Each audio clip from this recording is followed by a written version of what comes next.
નમસ્કાર, TV30ના ડિજિટલ પ્લેટફોર્મમાં આપનું સ્વાગત છે। સમગ્ર દેશમાં જો સૌથી મોટી સમસ્યાને જોવામાં આવતી હોય તો તે છે બેરોજગારી અને મોંઘવારી।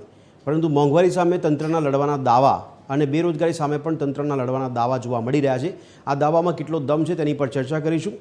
વાત છે કે ગુજરાતમાં પોલીસ ભરતીની જાહેરાત કરવામાં આવી। 13,591 જગ્યાઓ માટે ભરતીની જાહેરાત, જેમાં અંદાજિત 10 લાખથી વધુ અરજીઓ કરવામાં આવી છે।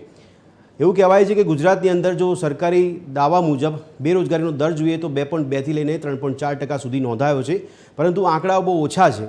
પણ જ્યારે સરકારી નોકરી માટે જો ભરતી પ્રક્રિયા હાથ ધરાય ત્યારે લાખોની સંખ્યામાં લોકો અરજીઓ કરતા હોય ત્યારે બેરોજગારીની તીવ્રતા જોવા મળતી હોય છે।